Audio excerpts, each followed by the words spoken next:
Teorema Pitagoras menyelesaikan permasalahan atau soal cerita.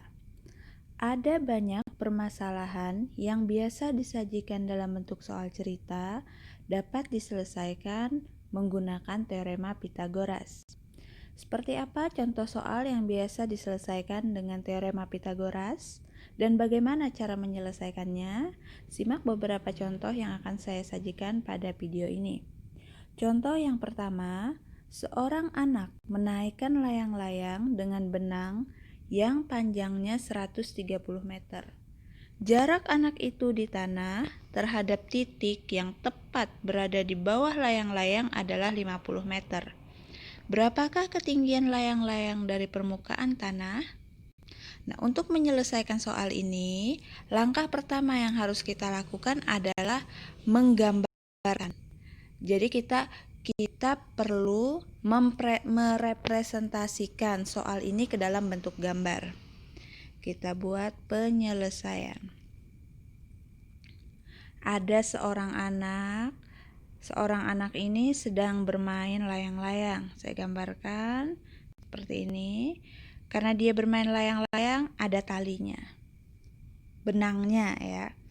Seorang anak menaikkan layang-layang dengan benang, di mana panjang benang itu adalah 130 meter.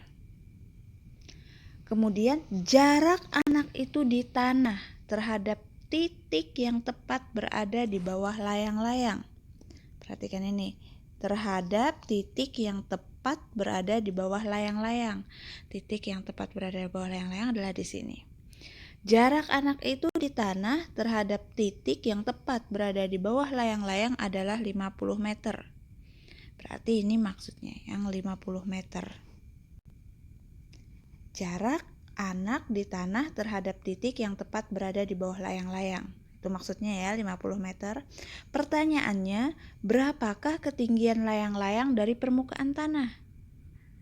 Layang-layang dari permukaan tanah, ini dia yang ditanyakan. Sudah jelas ya, dari gambar ini kita memperoleh sebuah segitiga, yaitu segitiga siku-siku. Karena dia segitiga siku-siku, maka berlaku teorema Pitagoras. Supaya mudah, masing-masing titik sudutnya kita beri nama. Misal di sini namanya titik A, di sini B, dan di sini C. Nah, selanjutnya yang akan kita cari adalah panjang sisi BC, tinggi layang-layang dari permukaan tanah. Kita tuliskan teorema Pitagorasnya. Kalian tentu masih ingat ya, di sini sudut siku-siku. Kemudian teorema Pitagoras biasa dimulai dari sisi terpanjang atau sisi yang berada di depan sudut siku-siku. Dimulai dari sisi AC. AC kuadrat sama dengan, kita ambil sisi penyikunya, ada AB dan BC. BC kuadrat ditambah AB kuadrat. Kalian tentu masih ingat teorema Pitagoras ya. Kuadrat sisi terpanjang sama dengan hasil jumlah kuadrat sisi penyikunya.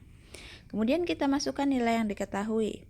AC 130 dipangkatkan 2, BC karena belum diketahui tetap kita tuliskan BC ditambah AB. Berapa panjang AB? Panjang AB adalah 50 meter dipangkatkan 2. Selanjutnya tinggal kita pangkatkan 2. 130 pangkat 2 berarti 130 dikali 130. Biar mudah ngalinya gini, kali 130. Nolnya kita simpan dulu, masing-masing 0. Jadi cukup kita kalikan 13 dikali 13, kali bersusun ke bawah.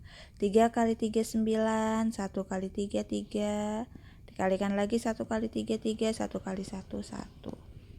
9, 3 tambah 3 6, di sini 1. 169. Jangan lupa ada 2 0 yang disimpan tadi. 1 2 kita tambahkan 1 2. Nah, ini dia. Hasilnya adalah 16.900. Sama dengan BC kuadrat. Selanjutnya tambah 50 pangkat 2. Artinya 50 kali 50. Tinggal kita simpan nolnya 2. Kita kalikan 5 kali 5 aja. 5 kali 5 nilainya adalah 25. Ada 2 0, tambahkan 2 0. Kita peroleh 2.500. 2.500. Nah, selanjutnya kita kumpulkan suku yang sejenis. Masih ingat suku sejenis ya? Suku sejenis itu yang variabelnya sama atau dia sama-sama konstanta, sama-sama tidak punya variabel. Seperti pada bentuk ini, yang sejenis adalah 16.900 dan 2.500. Sama-sama berupa angka yang tidak memiliki variabel, sama-sama konstanta. 2.500 ini akan saya pindahkan ke ruas kiri sama dengan, saya kumpulkan dengan 16.900. Awalnya 2.500 ini dia bilangan positif, kita pindah menjadi pengurangan. Sama dengan 16.900 dikurang 2.500. Sama dengan di ruas kanan tersisa BC kuadrat. Tinggal kita kurangkan. 16.900 dikurang 2.500 bisa dikurangkan bersusun ke bawah ya. Akan diperoleh jika dihitung dengan benar 14.400. Di ruas kanan ada BC kuadrat. Yang kita cari adalah panjang sisi BC, nggak pakai pangkat 2. Tinggal kita hilangkan pangkat 2-nya menjadi BC saja. Sebagai akibatnya pangkat di sini dihilangkan, maka di ruas kiri ini menjadi bentuk akar. Akar dari 14.400. Mungkin kalau kalian lihat dari angkanya, waduh besar sekali. 14.400 untuk diakarkan. Wah, susah nih ngakarkannya. Tidak sesulit yang kalian bayangkan. Jadi caranya gini, menentukan akar 14.400. Menentukan akar, kita cari bilangan yang dipangkatkan 2 hasilnya sama dengan 14.400 gitu kan. Kita coba 10 pangkat 2. Kalian tahu 10 pangkat 2 kan? 10 kali 10 berapa? 100.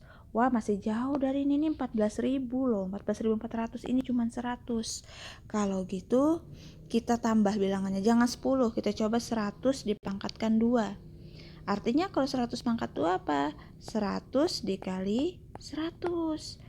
100 kali 100 berapa? 1 kali 1. 1 nolnya ada 4. 1, 2, 3, 4. 10.000. Nah, udah dekat kan? 10.000 dengan 14.400 itu dekat. Berarti bilangannya ratusan kemungkinan. Kita coba tambah. Ketika 100 pangkat 2 itu 10.000, hanya 10.000, berarti kita tambah. Bisa jadi dia adalah 110 pangkat 2. Artinya 110 dikali 110. Nolnya lagi-lagi kita simpan. Cukup 11 kali 11. Nah, kan mudah kalau 11 kali 11. Di sini 11, di sini 11. Ditambahkan 1, 2, 1. Nolnya disimpan ada 2. Tambahkan. Kita peroleh 12.100. Yang kita cari 14.400. Wah, kurang, tapi udah dekat, udah 12.000 nih. Bisa jadi dia adalah 120. Tinggal dicoba.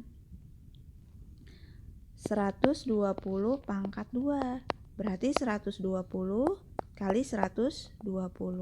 Nolnya simpan, cukup dikalikan 12 kali 12. 2 kali 2 4, 1 kali 2 2, 2 kali 1 2, 1 kali 1 1. 4. Di sini 4, di sini 1. Nolnya yang kita simpan ada 2. Nih ya, ada 2 nol yang kita simpan.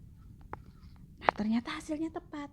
14.400. Berarti akar dari 14.400 adalah 120. Pangkatnya jangan diikutkan ya. Kita peroleh BC sama dengan 120. Nah, seperti itu. Jadi tidak sesulit yang kalian bayangkan untuk mencari hasil pengakaran bilangan yang nilainya besar seperti ini misalnya. Caranya seperti itu tadi. Nah, selanjutnya BC sudah ketemu. Berarti tinggal kita buat kesimpulan. BC 120 meter. Kalau begitu apa kesimpulannya? Kita kembalikan ke pertanyaan. Pertanyaannya tadi menanyakan berapa tinggi layang-layang dari permukaan tanah. Tinggal kita buat kesimpulan. Jadi ketinggian layang-layang dari permukaan tanah adalah berapa? 120 meter. Tinggal seperti itu. Mudah kan? Jadi caranya representasikan soal cerita yang diberikan ke dalam bentuk gambar. Jadi soal ini kita ubah dalam bentuk gambar sehingga menjadi lebih mudah. Setelah itu selesaikan dengan teorema Pythagoras. Ketemu jawabannya, tinggal buat kesimpulan. Mudah kan? Supaya kalian lebih paham dan lebih mantap lagi untuk memahami cara menyelesaikan soal cerita yang berkaitan dengan teorema Pythagoras, saya masih punya contoh berikutnya. Sebelum saya lanjut ke contoh berikutnya, ayo yang belum subscribe dulu ya, dan jangan lupa like. Lanjut ke contoh yang kedua. Sebuah kapal berlayar ke arah utara sejauh 20 km. Kemudian ke arah timur sejauh 15 km. Berapakah jarak kapal sekarang dari tempat semula? Untuk menyelesaikan soal ini, caranya kurang lebih sama seperti contoh yang pertama. Jadi kita perlu menggambarkan bahasa soal ini ke dalam bentuk gambar supaya lebih mudah dipahami. Yang harus diingat, kalian tentu masih ingat arah mata angin ya. Arah mata angin utamanya ada 4 arah, yang di atas utara, ke arah bawah selatan, ke kanan itu timur, dan ke kiri itu barat. Sebuah kapal, kita misalkan sebuah kapal itu dengan sebuah titik ini aja, titik merah ini sebagai kapal, K. Karena dia kapal, saya simbolkan dengan K. Jadi titik ini kapal ya. Kapal ini berlayar ke arah utara sejauh 20 km. Ke arah utara berarti ke arah atas. Berapa jauh? 20 km. Kemudian ke arah timur. Sesuai dengan arah mata angin itu, ke arah timur berarti ke arah kanan. Sejauh 15 km. Nah, sekarang kapalnya sampai pada posisi ini. Pada posisi titik kuning. Pertanyaannya, berapakah jarak kapal sekarang dari tempat semula? Jarak sekarang di titik kuning dan jarak semula di titik merah. Jarak sekarang dan jarak semula. Berarti ini yang ditanyakan. Nah, ini yang ditanyakan. Berapa panjangnya? Berapa jarak kapal sekarang dari tempat semula? Supaya mudah, kita tambahkan titik-titik sudutnya dengan nama, sehingga kita peroleh KLM. Dari hasil penggambaran kita memperoleh bentuk berupa segitiga, dan segitiganya berupa segitiga siku-siku. Karena segitiga siku-siku, maka berlaku teorema Pythagoras. Ingat, kita mulai dari sisi terpanjang yang di depan sudut siku-siku. Ini siku-siku, di depannya adalah ini. Kita mulai dari sisi KL. Teorema Pythagorasnya KL kuadrat sama dengan sisi siku-sikunya KM kuadrat tambah LM kuadrat. Kalau kalian mau LM dulu baru KM juga boleh ya. Yang pasti yang tidak boleh dibalik sisi miringnya atau sisi terpanjangnya. KL harus duluan bagian sisi terpanjang. Selanjutnya tinggal kita masukkan nilai yang diketahui. KL, panjang KL belum diketahui, itu yang kita cari, maka tetap KL. KM berdasarkan gambar, panjang KM adalah 20, dipangkatkan 2, ditambah LM. LM itu 15, dipangkatkan 2.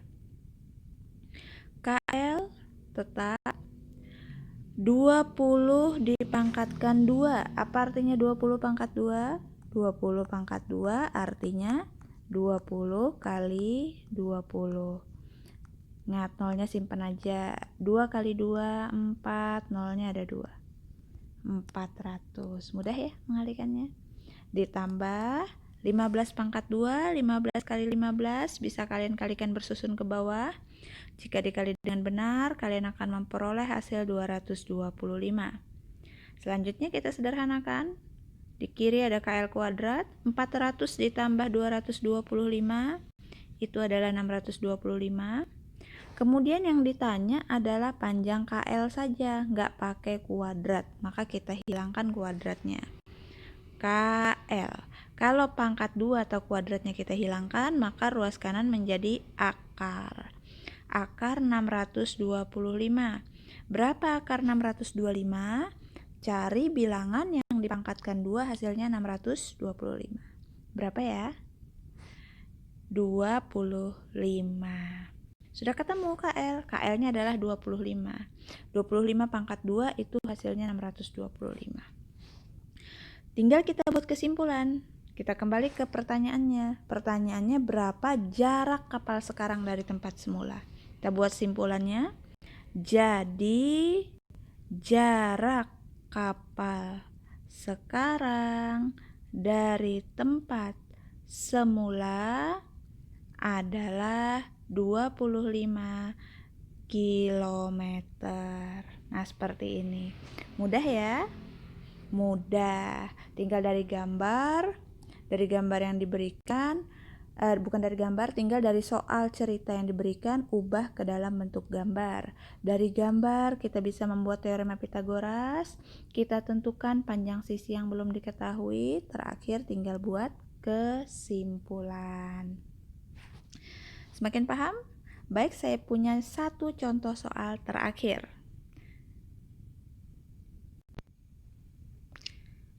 Contoh ketiga, sebuah segitiga siku-siku memiliki sisi miring 10 cm.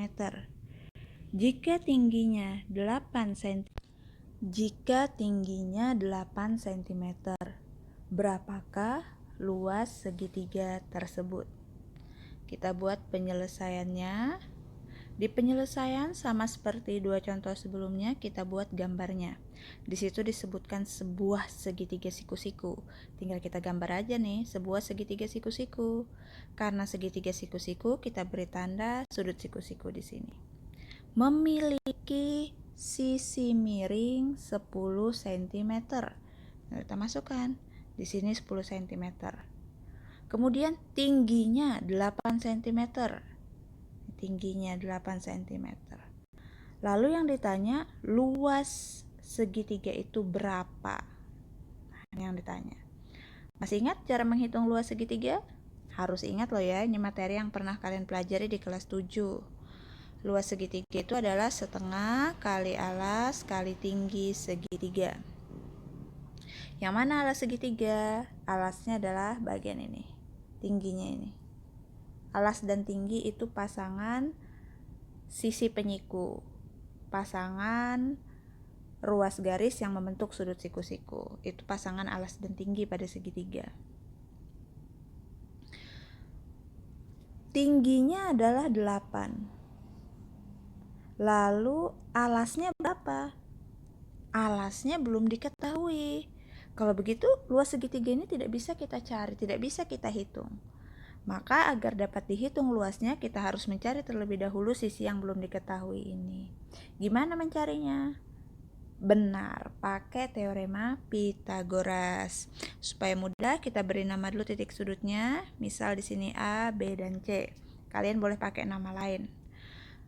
Kemudian kita tuliskan teorema Pitagorasnya dimulai dari sisi terpanjang, yaitu BC. BC kuadrat sama dengan AC kuadrat tambah AB kuadrat. Mau AB dulu boleh, AC dulu juga boleh ya. Yang penting diawali dari sisi terpanjang. BC, berapa panjang BC? BC-nya 10 pangkat 2 sama dengan AC. AC-nya 8 dipangkatkan 2 ditambah AB berapa? Belum diketahui, tetap kita tuliskan AB. Lanjut, kita kuadratkan. 10 pangkat 2 artinya 10 kali 10, nilainya 100. 8 pangkat 2, 8 kali 8. Jangan ada lagi yang bilang 8 pangkat 2 itu 8 kali 2, 16. Salah ya. 8 pangkat 2 itu 8 kali 8, 64. Ditambah AB kuadrat. Lalu kita kumpulkan suku yang sejenis. Yang sejenis adalah 100 dan 64. 164-nya kita pindah ke ruas kiri sehingga menjadi kurang 64, di ruas kanan tersisa AB kuadrat. Kita kurangkan 100 dikurang 64, hasilnya 36. Di sini AB kuadrat. Yang kita cari hanya AB, nggak pakai kuadrat. Kita hilangkan kuadratnya menjadi AB saja. Akibatnya di ruas kiri menjadi bentuk akar. Berapa akar dari 36? 6 adalah akar dari 36. Jadi akar 36 adalah 6 ya. AB sudah kita peroleh, AB-nya adalah 6. Kalau begitu alasnya adalah 6, tingginya adalah 8. Udah lengkap ya? Kalau gitu bisa kita hitung luasnya. Luas sama dengan setengah kali alas kali tinggi. Sama dengan setengah atau seperdua kali alasnya 6, tingginya 8. Tinggal dikalikan. Ingat mengalihkan bentuk seperti ini. Ini semuanya per 1 nih. Tinggal kali yang atas. 1 kali 6, 6 dikali 8, 48. Per yang bawah kali bawah. 2 kali 1 kali 1 hasilnya adalah 2. 48 per 2.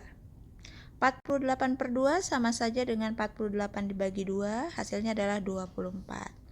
Satuannya cm kuadrat. Ingat kalau luas ada tanda pangkat 2-nya. Nah, kemudian inilah hasil luas dari segitiga yang ditanyakan pada soal. Untuk menyelesaikan bagian ini, bisa juga diselesaikan dengan cara seperti ini. Sama-sama bagi 2, di sini 1, sini 3. Tinggal dikalikan, 1 kali 3, 3 dikali 8, 24. Hasilnya sama aja. Tuh kan? Pakai cara mana yang kalian pahami saja ya. Nah, seperti itu caranya. Saya ulangi sekali lagi. Jadi untuk menyelesaikan permasalahan atau soal cerita yang berkaitan dengan teorema Pitagoras, langkah pertama gambarkan terlebih dahulu. Representasikan, ubah soal ceritanya ke dalam bentuk gambar. Cari panjang sisi yang belum diketahui dengan teorema Pitagoras. Setelah itu jawab pertanyaan pada soal itu dan simpulkan. Mudah ya? Seringlah berlatih, cari lebih banyak permasalahan dan coba selesaikan, maka kalian akan terlatih untuk menyelesaikan masalah atau soal cerita yang berkaitan dengan teorema Pitagoras. Semoga bermanfaat. Ayo subscribe dulu ya untuk yang belum subscribe. Terima kasih.